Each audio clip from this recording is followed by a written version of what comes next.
What's up, everybody? Welcome to No Scrubs Allowed podcast, video podcast number 2. We're still working out some kinks behind the scenes. You guys won't know about it because we want to look like we're good professionals here. But we decided to bring in a guest and see how the 3-man pod would do. So, Eddie, how are you doing, buddy? Doing well. Looking forward to doing the redraft. Yes, sir. So we are going to be doing a 2010 NFL redraft. Now that it's been a decade, we can see what's going on. As you could probably tell from our hats, we got Tampa Bay, we got Pittsburgh, we got Jacksonville. So we have fans of all types represented here. Sadly for Eddie, we're only going to be doing – what? His team was doing too good, unlike ours. Sadly for Eddie, we're only going to draft the top 15 picks. So the Steelers are going to have to trade up in the draft to try to get some picks or something. But me and Seal will be represented well with our bad teams. Yeah. So we're just going to go 1 through 15, switch it around. We'll give myself third pick so that the Bucks can be mine. And we'll give Seal first pick so that the Jags, who did not have first pick, but when it gets to that point, he'll do that, and Eddie will fill in the rest. Just some rules. We're going to be picking based on talent alone. We're not picking for needs of the team or anything like that. We're picking today, as if it's today. We already know their entire career for some of these guys. Some of these guys are still playing, but we already know the 10 years that happened. And so we're going to draft based on that and what we know. But other than that, there's no rules. Draft whoever you want. Do whatever you want. Say whatever you want. Bring up stats. Bring up heart. Bring up anything you want to bring up. America. But yeah, you can bring up America if you're drafting some guy from Alabama or something. I don't know. So Alabama's in America. it is exactly. Do foreign people get drafted a lot? Yeah, I guess now they have like Australian kickers and stuff that get drafted, but it tends to be Americans for the most part in the NFL. But anyway, so we did have some news. We're trying to jump right into stuff, and we need to tell you guys some news. We said on our Facebook, if you've been following us, we got a lot of news coming, and we do have some news, if you can tell from my shirt. Woo!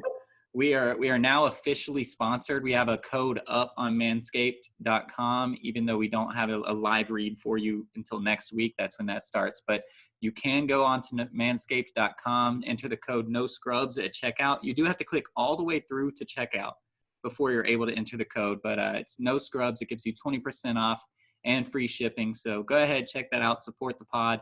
It is live. They are following and tracking our stuff even without the live read. So go check it out. It's awesome. Seal's trying to go to work. Do you want to go to work, Seal? Nah, man. So got a pod to do. Seal says that you guys are more important than work, which is awesome. And we're supposed to be quarantined anyway, so Seal, stay inside. Exactly. Do your thing. You guys go to manscaped.com because your balls will thank you. That's what it said. Oh, yeah. That's definitely too small, but it says it. I love that. Yeah, it Your says balls will thank Manscaped, you. your balls will thank you. That's what it says on the thing. So with that, that's our news. We'll be tweeting more about it. You guys will be able to see the code and go do it. Please support us. It's because of you guys that we got sponsored. We're very proud of that fact. I mean, they check our stats. I mean, they're not just going to give out stuff and money to anyone. So they had to check to see if we had listeners. So it's really thanks to you guys. And if we continue to get these sponsorships, we'll be able to do more. We'll be able to get better digs and stuff like that. So just continue to support. We thank you guys a lot. And we wanted to bring on Eddie and thank him as well. He was here from day one. He really helped us get this pod rolling. Then real life jumped in. He has a couple kids now, a big-time job. But we keep him on the back burner. He's our big-time research guest. He likes to research. He likes to send us stuff. Even when he's not got his face on the pod, he's still helping out. So thank you, Seal. Thank you, Eddie. Thank you, fans. Moving on up in the world. Yes. Thank you guys for real. Thank you, Eddie. I love you, bro. Love you too, Sil. But without any further ado, let's get to the drafting. We don't want a love fest over here. Our balls won't thank us for that. So let's get going. First pick of the 2010 draft was originally Sam Bradford, the QB out of Oklahoma. He had an injury-riddled year, so I doubt he'll be the first pick again. But Seal, St. Louis Rams are on the clock. Who are you going with? Yeah, man, this is tough. So we're doing obviously best, and for me, there's Dang. Comes down to 3. All right. Obviously, Gronk. Right. Gronk is just an athletic freak. Then on the defensive side, this was insane. But for me, Earl Thomas or Cam Chancellor. Those Cam are Chancellor. So you got teammates up there in the top 3? yeah. Ooh. Just Okay. Legion of Boom, Staples. Either You're just one. dissing Eddie, huh? With your top 3? You don't Either wanna- All right, one. guys, let me get this cat out of here. Keep going. Eddie's got a visit. Yeah. Yeah, AB's good. AB's great. But AB's problems slid him down. Not his problems, just the last probably 3-4 years Okay. of just tainting up the locker room. This past year with the Raiders and New England and his outside life, it's been thinking hard about that. I'm Greg Hardy, all that. I'm throwing that out. That's not on my You team. put Antonio Brown in the Greg Hardy category? Whoa. That's pretty crazy. Just with the spec. Not I don't know. That was a little bad. Yeah, I he's guess. not on Greg Hardy's level. But he could get there. He could get there. Hopefully One not. crazy day away, yeah. Yes. But he's not trending in the right direction. Okay. And so comes down to those 3. But obviously having the first pick, if you don't choose Gronk, or I guess you could choose AB if you want those stellar 8 years at the wideout. But just the crazy mismatch that Gronk was. RIP. He's not dead. He's just not in the league no more. He which is retired, sad. yeah. But the craziest mismatch I've ever seen. Can catch the ball over anybody. Just throw it up anywhere around Gronk, and he's going to catch the ball. It's not getting stripped out of his hands unless he's playing against the Jaguars in the AFC Championship game and he gets knocked out.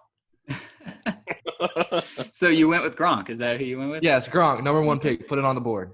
All right. Hey, that's a great pick. I mean, we had 7 guys from this draft go in the all 2010s decade team, but only one person made the NFL 100th year anniversary all-time team, and that was Gronk. So I think you're following a lot of other people there as well. I think a lot of people would agree with you and take Gronk first. So no argument from me or probably Eddie, but hey, if you did have an argument, Eddie does have number 2. So who do you got the Detroit Lions taking at number 2, Eddie? Yeah, real quick. Gronk. They went 12-4 in the playoff games that guy played in. And Brady, I think he's the GOAT, but it was nice for part of his career. He had Moss, and then he gets arguably the best tight end ever in Gronk. Right. So you got to have receivers to, be there towards the top in the GOAT category. So my number 2, I am picking a guy that number 7 threw a lot to, and that is Antonio Brown. Very bittersweet end.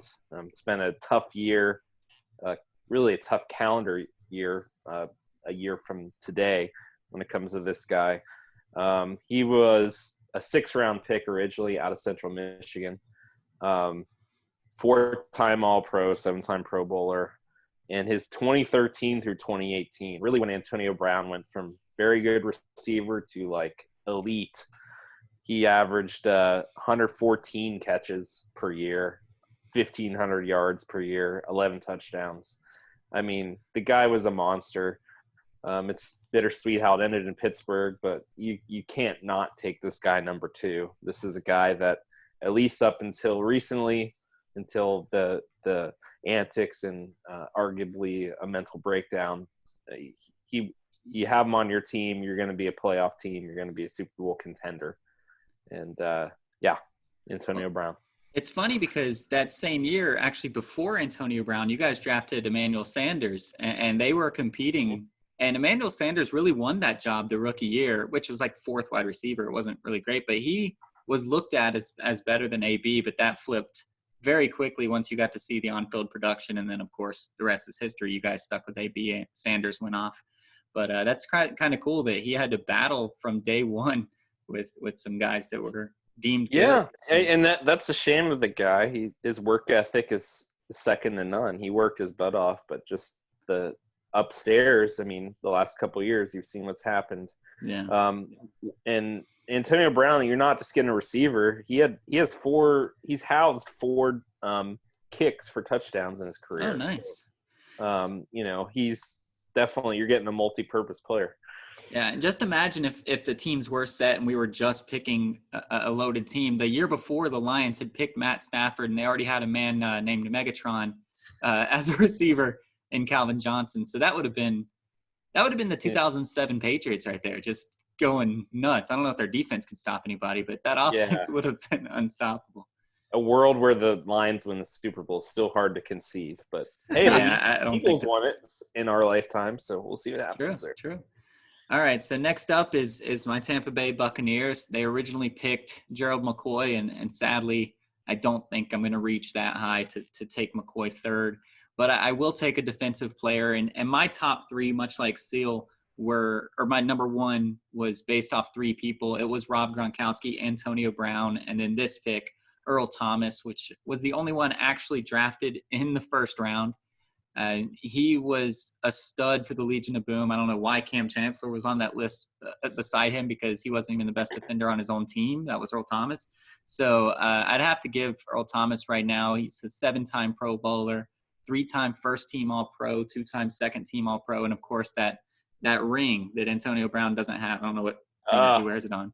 But he's a stud out there, and I probably would have taken him second if I had second pick, but to have him fall to me at 3 is amazing. He's just such a stud when he's not going crazy on the sidelines or getting carted off or whatever. But he is a man on a mission when he's out there, and one of the best safeties in the league, one of the hardest hittingest safeties in the league.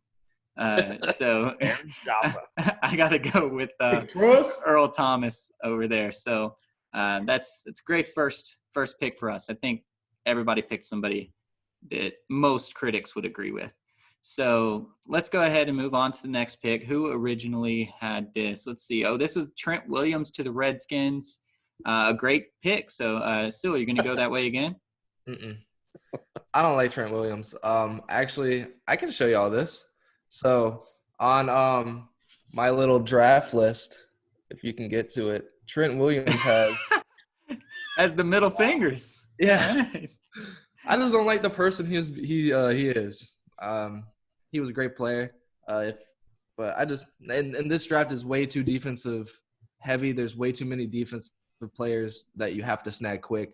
Talent that you're not going to get back.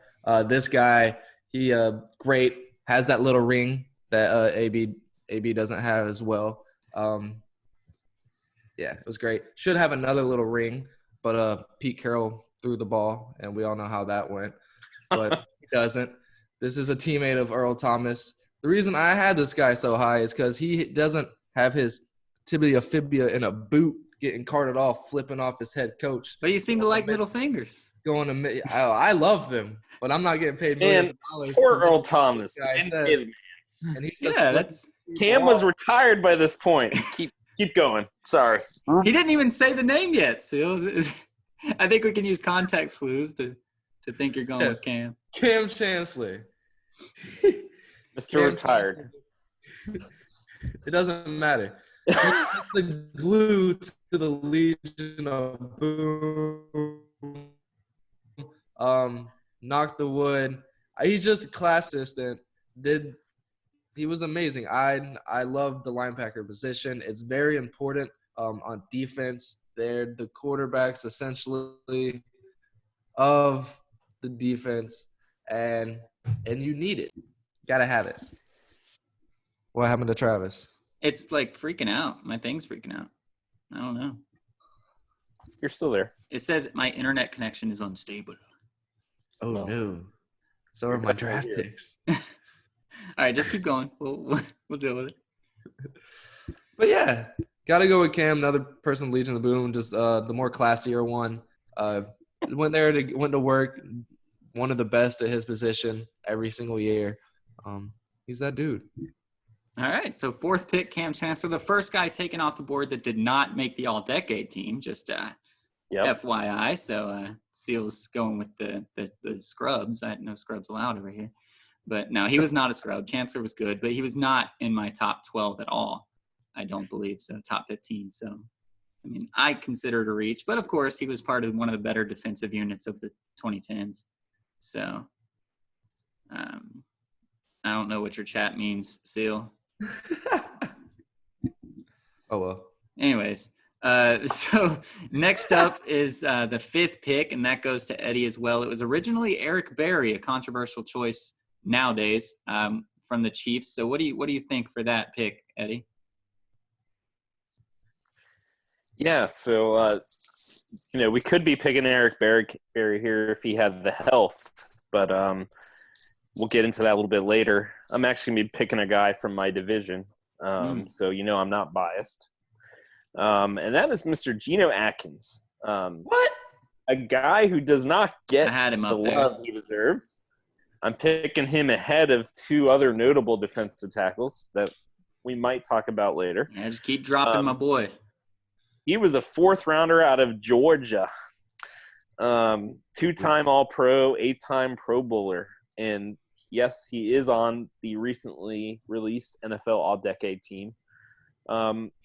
As a defensive tackle, this is pretty crazy. 75.5 sacks. So 7.5 sacks a year as a defensive tackle, which you just don't normally see that.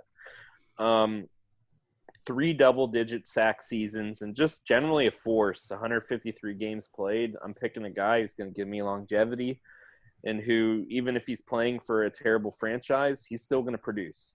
So put him on a good franchise, or a franchise that's trying to rebuild and win a Super Bowl. Let's see what happens. Yeah, for sure. And I mean, the Bengals did make the playoffs a couple times. Yeah, it doesn't thanks count. to him. So they were doing better than Tampa Bay in the 2010s. They were in the Bill Simmons shaky game, right? I mean, the wild card round, one and done. But a big reason why they were even there, it was not the Red Rocket. It was Geno Atkins in that defense. All right. Well, but the next pick is mine. It's the Seattle Seahawks, and they originally picked Russell Okung, but I'm not going to go there. Even though I could, he's a Pro Bowler. He's a good guy. I'm going to maybe take another non-all-decade team guy to join Seal here. And a guy that didn't really play all that much, and that's Navarro Bowman. He was originally drafted in the 3rd round. He really only has 5 quality years, but of those 5, he had 4 first-team All-Pros. He was a stud linebacker for the 49ers, led them to a Super Bowl before tearing his MCL and ACL, and then having to sit out an entire year.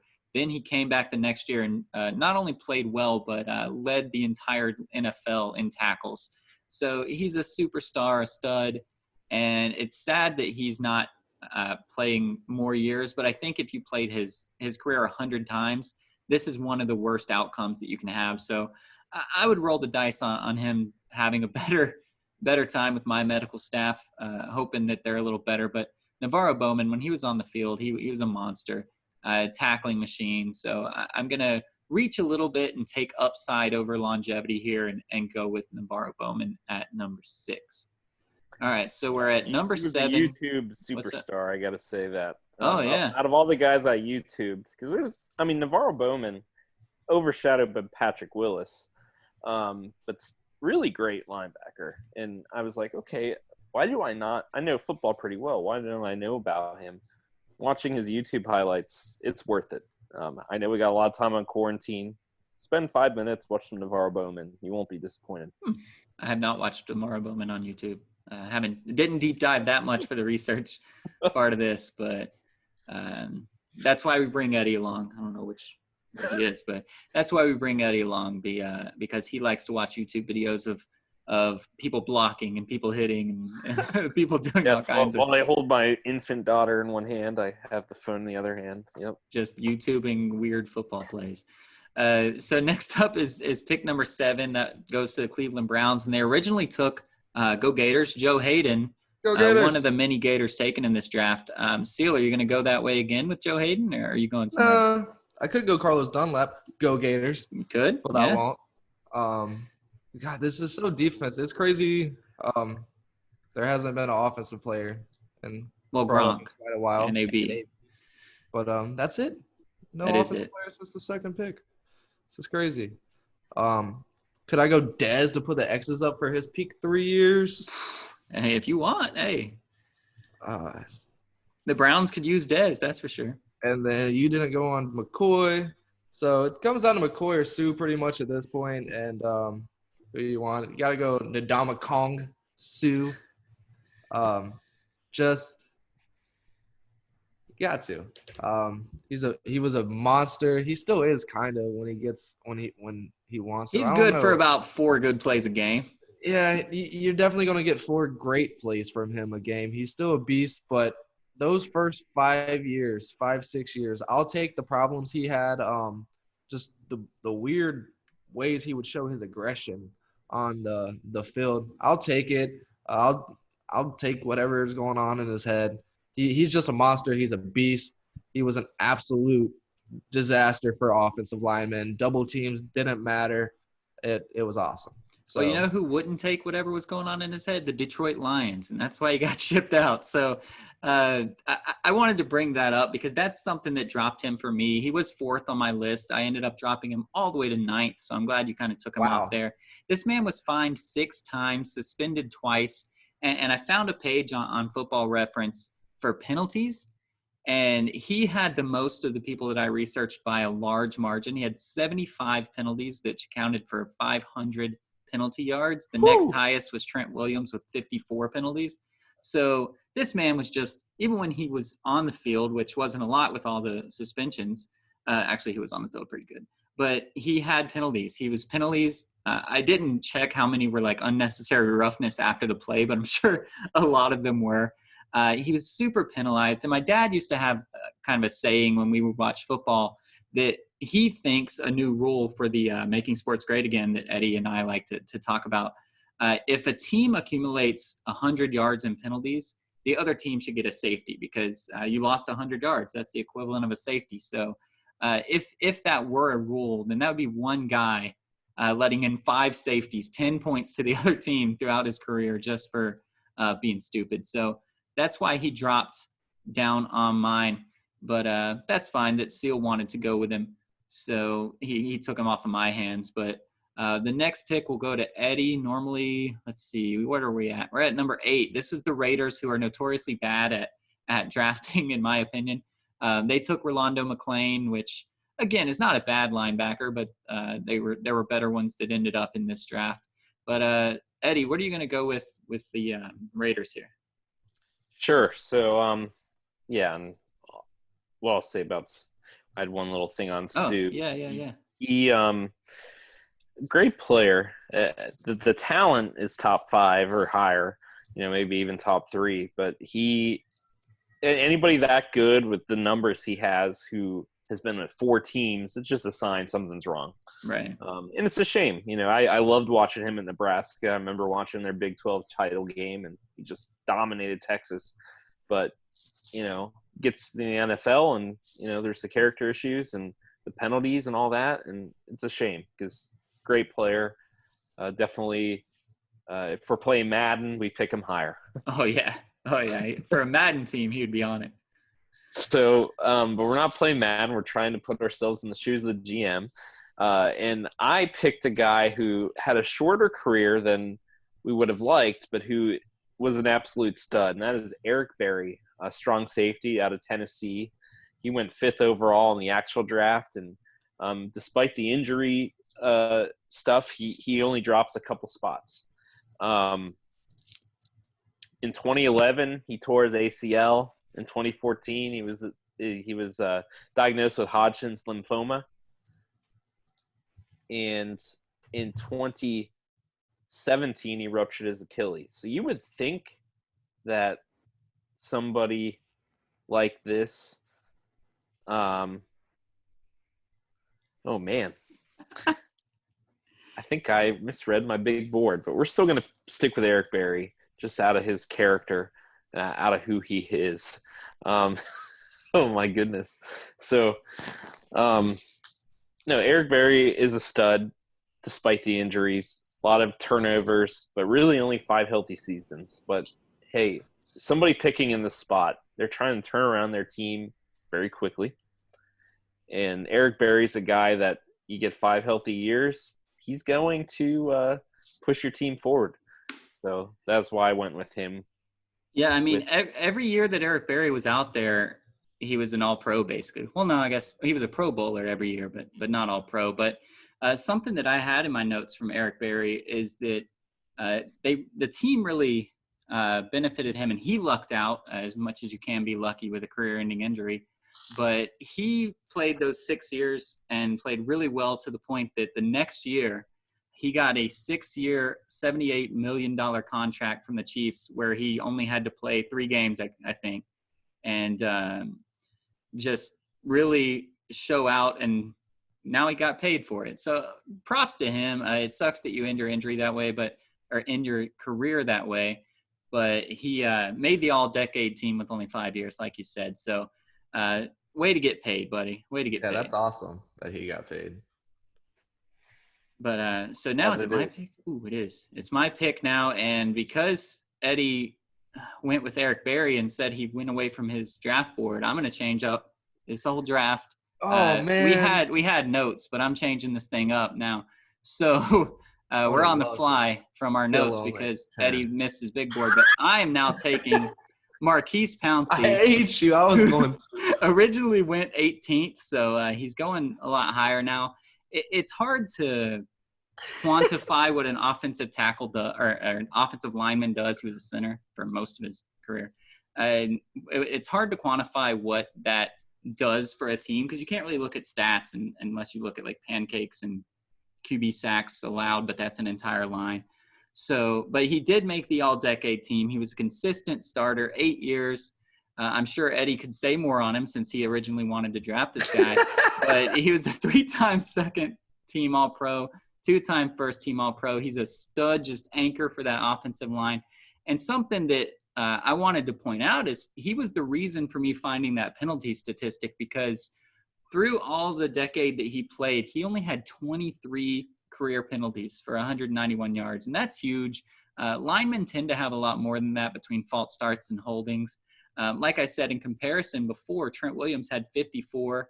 Mike Iupati, who is also an offensive lineman, had 39. So Pouncey was really a stud out there, not committing penalties, but also not allowing sacks. So because of that, I am going to gladly allow him to drop to me at number 9, and I will take Maurkice Pouncey off the board here. This is an example of the GM who they make a pick and they're like, wait a second.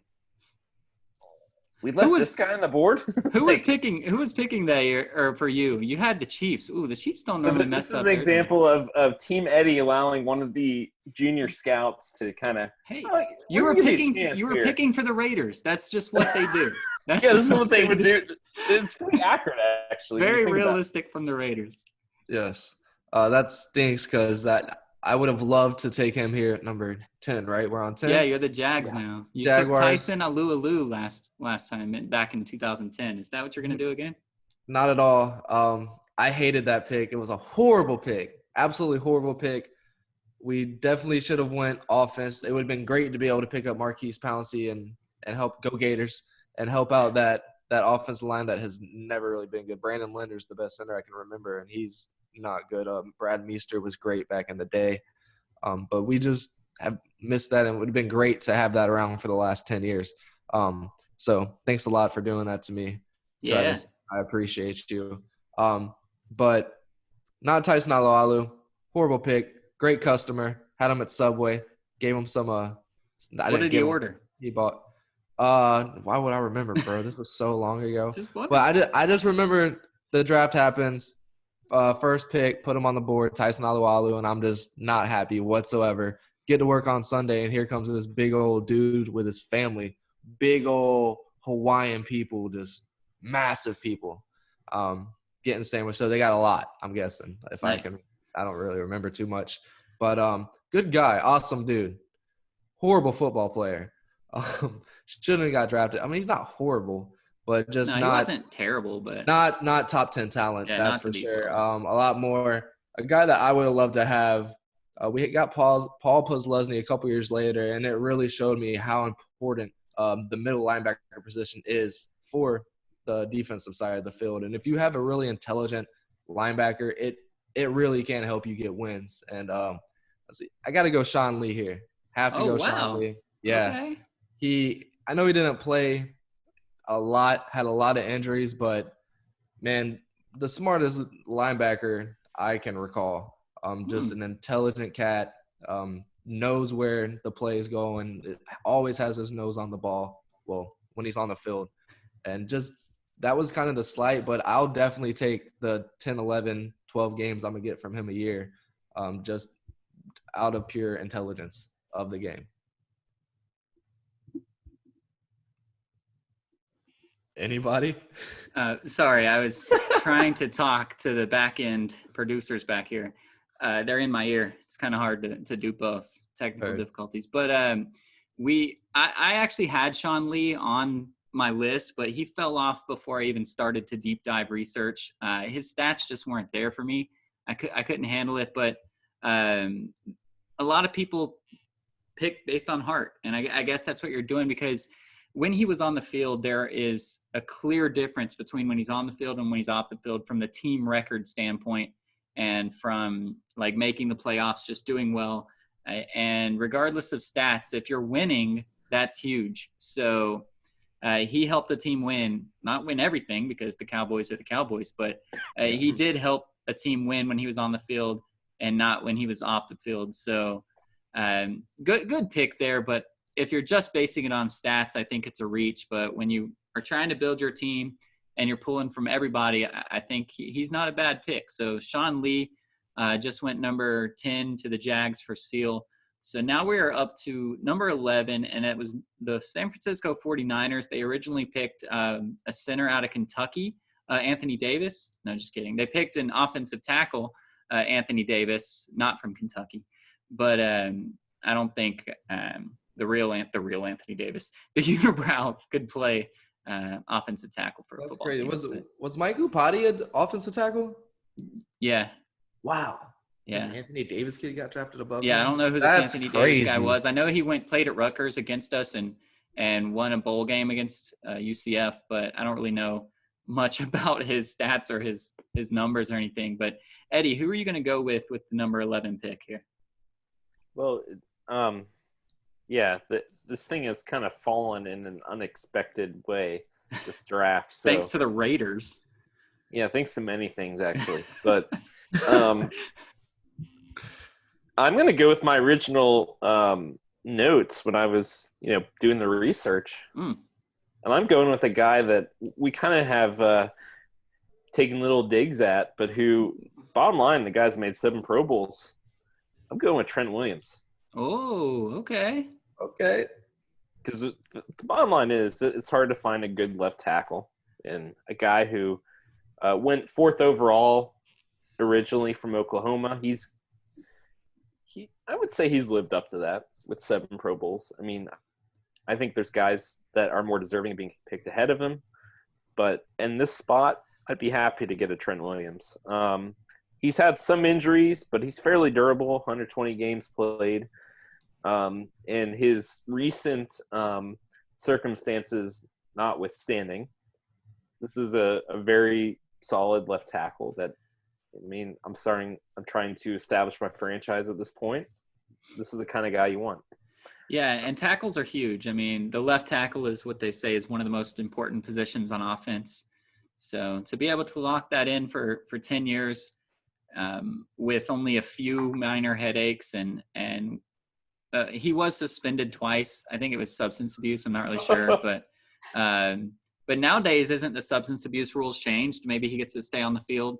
So, yeah, the new CBA. Yeah, so maybe he'll get to play every game. So, all right. See, I want to hear what Seal has to say, because I know this is like. Yeah, you said you didn't like Trent Williams. Yeah, it's nothing personal about the cat. I don't really I don't like people who put pen to paper and say that they're going to do something and don't abide to their contract. I mean, at the end of the day, he said he was going to play for this amount of money, and until that contract's over, you still have your word that you committed to, and that you told this organization that you were going to do. So at the end of the day, you need to get on the field and do what you said you were going to do. And I just don't. I get injuries, I get suspensions and stuff, but when you come down and make the personal decision that you're not going to abide to the contract that you made, and you just take your word and throw it away, that's not cool with me. Okay, cool.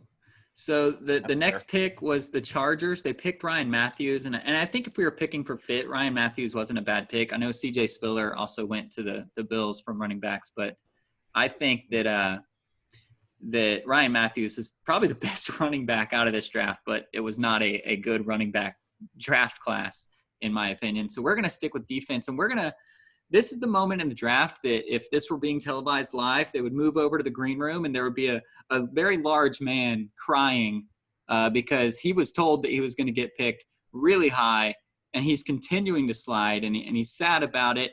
And his buddy got drafted just before him, Trent Williams. So now we're going to go with teammate and my boy, Gerald McCoy. I don't know how he dropped this far. He should not be the 11th pick in the draft or 12th pick or whatever I'm picking right now. He should not be. He was 3rd overall back in 2010. So, I mean, I'm very happy to take him number 11. He has 6 Pro Bowls. If you're checking Pro Football Reference, he has 1 first-team All-Pro. If you're checking Wikipedia, he has 3. So, of course, I'm going to go with 3 because I'm picking him. So he has 3 first-team All-Pros, 1 second-team All-Pro. He's a consistent all the way up until just last year when he went to Carolina. He was on the same team, played really well, really allowed our defense to just solidify while we went trying to find offensive players, which we failed with Jameis Winston, but and we failed with every running back that we ever thought we could have. But he gave us the luxury to fail and do those things because we knew that the defensive line at least would hold up with him and some of the other guys that we had. So he's a far cry from our Super Bowl defense, but he was on close to that level with the Warren Sapp, Simeon Rice level. So it's great that he's still around at number 11. So I'm going to go ahead and or 12. I don't know where I am, but 12. I'm taking him now. So he's number 12, sorry, to me. So one more round that we have to go here. This draft got all screwed up from my notes, and I don't even know where anybody's picking. But we got the Philadelphia Eagles. They normally picked Brandon Graham, a defensive end. Not really sure how his career panned out, but I doubt that he will be the 13th pick here. So still around. Still, who do you have? Oh, is he still playing? Brandon Graham? Pretty sure Brandon sounds familiar. I think he was on the team when they won a Super Bowl, if I'm not mistaken. Well, go for him. Cash them checks. Yeah, get them rings. So who are you gonna go with still at 13? So 13, the Eagles. I feel like they could use a playmaker, if you will, another playoff winning quarterback, if you will. And I know what you're thinking. McCoy. Sam Bradford never won a playoff game. Well, I'll tell you who did, and he also won in the first round. I know this is going to break your little heart over there, Eddie. You're still beating yourself up over this Marquise Pouncey slipping. This is going to bring some tears. Remember 2011? Remember the slant from Demaryius Thomas? Remember that? It broke your heart. Remember the man who threw it to him? The God-fearing man himself, Timothy Tebow. The greatest quarterback to ever grace the presence of a Florida Gator jersey. Go Gators. That's a dumb pick. Put him on the board, 13. He would have been amazing. The Broncos gave up on him. This man never gave up on himself. He's still in the almost Major League Baseballs because he believes in himself. All right? The NFL gave up on him. If he would have been with the Eagles in this slot, I feel like they would have got 2 rings with Timothy Tebow. So the first QB taken on this board, I didn't even know that a QB would be taken on this redraft. But hey, we got one. Good on you, man. Hey, could they have won a Super Bowl? That's a stupid pick. I mean, we all love Tebow, respect the man, but the football player, one decent year, they get to the playoffs. There's a reason why he was a backup behind Mark Sanchez. Oh, and Geno Smith. I don't know if Geno Smith was there yet, but you get the point. All right. Well, Seal allowed us to have a lot of big names on the board for me and Eddie here with these last couple picks. There's not much. There's still, let's see, Demaryius Thomas. There's Jimmy Graham. There's Devin McCourty, Iupati, Jason Pierre-Paul's there, Linval Joseph, Des Bryant, Carlos Dunlap, who you mentioned earlier.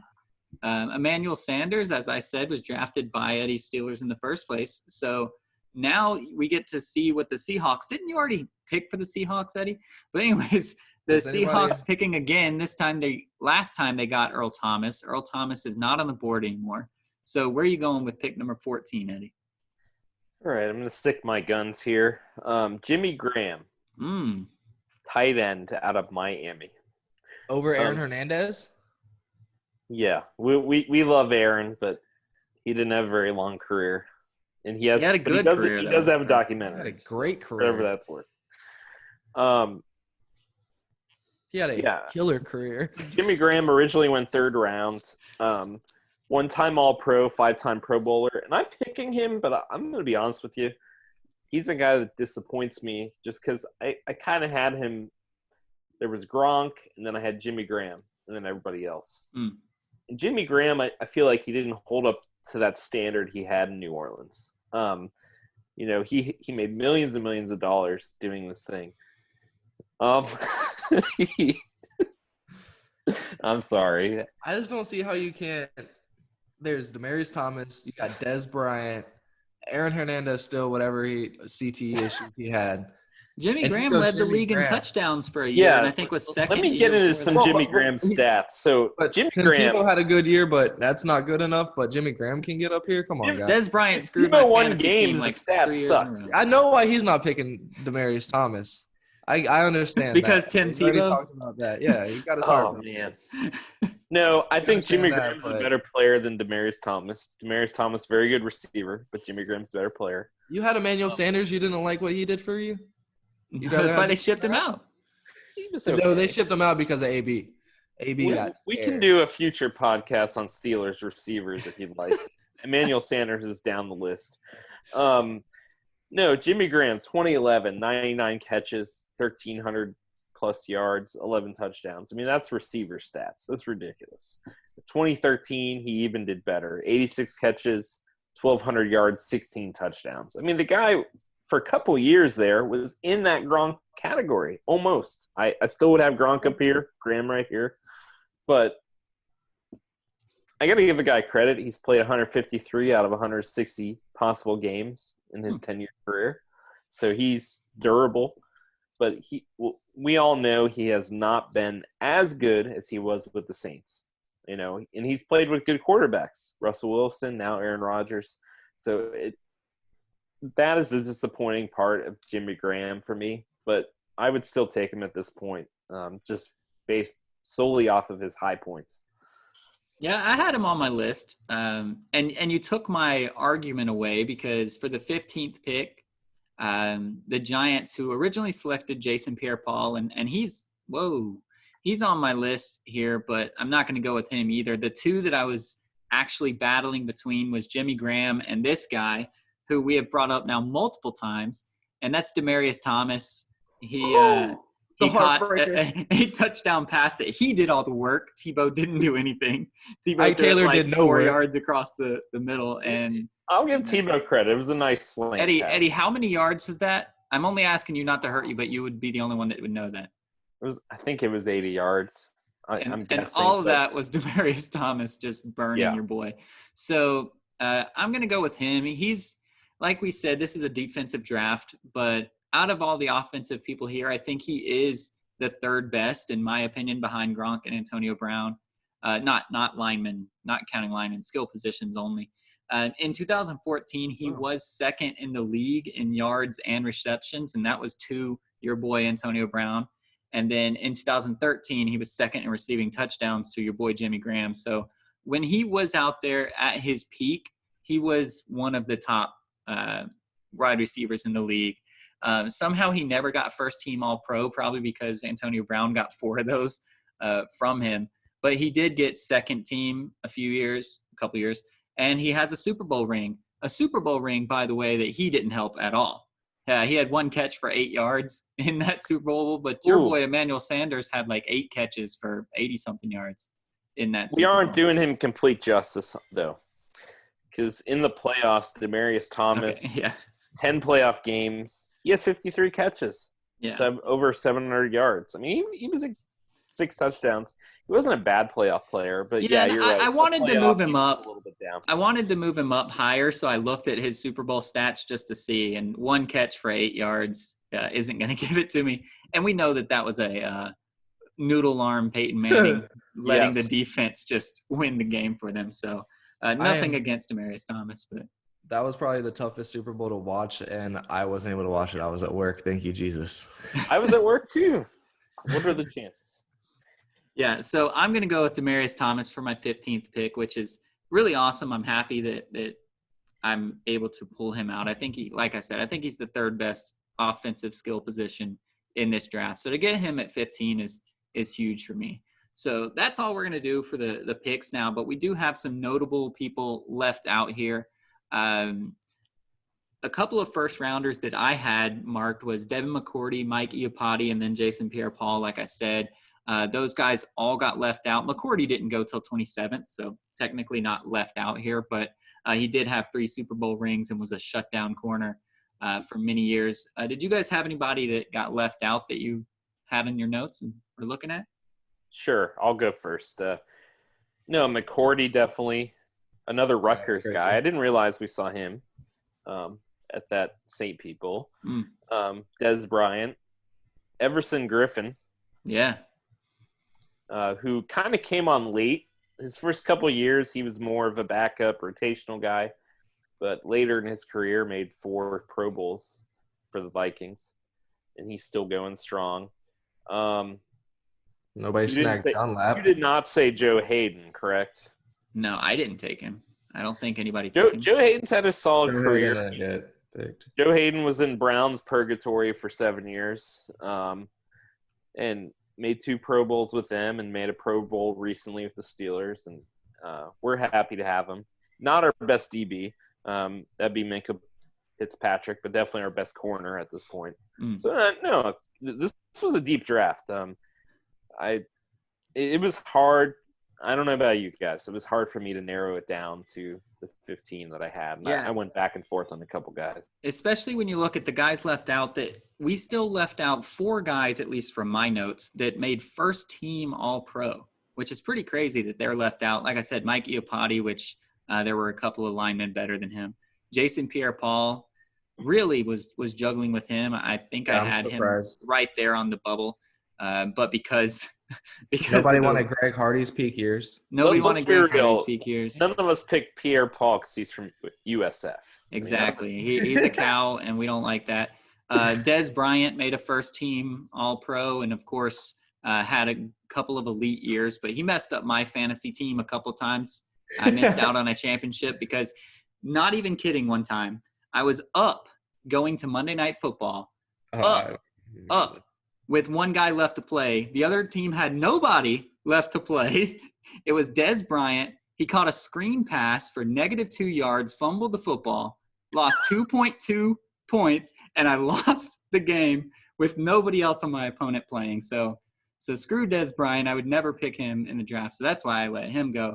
And that's why you got to learn. If you're up and they have nobody left, bench. No, since then I've done it. I think that was like 2013 or so. So I've done that ever since that time. But then another name that you guys might not have even researched, but a first-team All-Pro, so I had to research him. That is Andre Roberts. Only played a couple years, but so obviously he can't be top 15. But I did want to mention him because he did win a first-team All-Pro. Only a couple of years playing, but Victor Cruz, undrafted. Yeah, he wasn't drafted. Yeah, best undrafted player probably from this, but was never really even the number 1, right, over there in New York. So. Hakeem Nicks. Yeah. Any for you, Seal? Any undrafted guys that you think should have been looked at harder? Rashad Jones was up there. He was a pretty good. He played safety, right? Strong safety. But you got the Legion of Booms, so we didn't draft enough to get to him. Russell Okung didn't get picked up over Trent Williams' sellout behind, which was kind of crazy. And then Mike Iupati, he was a good pick. And then Devin McCourty, I'm surprised nobody went there. I wanted to. If the Raiders wouldn't have messed up the draft, Devin McCourty would have probably gotten drafted over Jimmy Graham for me. But shout out to Golden Tate.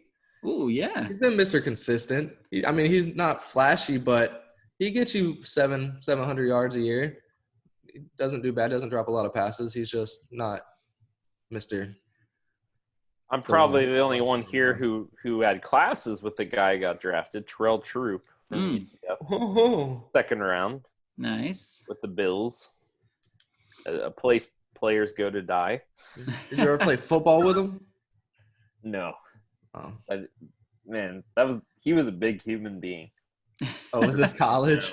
Yeah, in Yeah. college. Yeah, 6'3", 327, every bit of it. yeah, those guys are massive. That's awesome. I All still right, remember well, high-fiving Jermaine Taylor and just having my hands swallowed. I remember being shouted out by Latavius Murray, and that is always still Or the one of conference my championship game. one of my I best. witnessed this. While they were walking to the bus to go to the conference championship game, he saw me in the crowd, stopped walking to the bus, and shouted me out. And that's awesome. I wish he still knew who Wow. I was, so I could reach out to him. But You knew him? yeah, we were in class together. We were group project mates for probably 3 semesters in our communications classes. Well, He you always should hit picked him up me. and be like, "Yo, what's He up, always bro?" picked me because I would do the work, and like I thought it was easy. I'd just try to get with football players because they didn't do anything, and you still get A's because most teachers. Spoiler alert: most teachers are going to give football players good grades, regardless. So I would just do the work. I'd do enough to get about a C, and we'd end up getting an A, and it worked out every time. So me and Tay were pretty good friends actually in college, but I could mention my name to him right now, and he'd probably be like, "Who?" So it wasn't that good a name, or friends, but enough to get shouted out walking to the bus. Get him So, thumbs up and be like, like "The free A guy." yeah, exactly, right? Hey, he got me Yeah, free A's too. So My guy was Ja Reed, who he's retired Yeah, I already, remember you but talking about he had a him. good career. He won a Super Bowl with the Ravens, so Yeah. not bad. nice. So that's the 2010 redraft, guys. I really enjoyed it. Here during quarantine, we're gonna have to do more things like this since we don't have anything live to watch. But we're gonna try to do a little more of that. Maybe some basketball ones. Maybe some. We can't do hockey. I don't even know how hockey drafts work. So Wait, mate, I'm sorry. Even we're I would struggle with hockey. drafting from Russia, drafting from Canada, like 4 different Canadian leagues. I don't really know how anything works in hockey. So, other than just playing my NHL game and learning that you get to go through like 2 years in Canada first if you pick the Canadian league. So Junior League. my cat's trying to join in on the fun. That's been 2 cats on the podcast. Do you both black cats too? Seal, where's your black cat? Oh, it's on your hat. Oh. Oh. So anything else that you guys have to say before we get out of here? No, I gotta go back to work. Oh, you are gonna go. Yeah, I'm Cool. gonna go to work. So Eddie, send us out as our guest. Sure. Get us So out. as Seal gets ready to go back to work, make sure you tip your takeout people. I'm gonna order some takeout tonight. Make sure you give them a tip. You know, these people are. This is what America's all about, right? This is what Trump's given the stimulus package for, right? Right. People like Mr. Seal, and I really need that right now. For real, you have no clue. into the NFL GMs, you know, make sure that you don't miss picks. I'm kind of kicking myself because Don't let your internet be funky like mine was Oh, earlier in man. this Make draft. sure your internet's good. You know, have high speed, pay your bills. Don't be on get top of hacked. things. Make sure you're on top of it because if not, you might be out of a job. You know, so NFL GMs, make sure you're a stud, not a scrub, in a couple of weeks here. Awesome.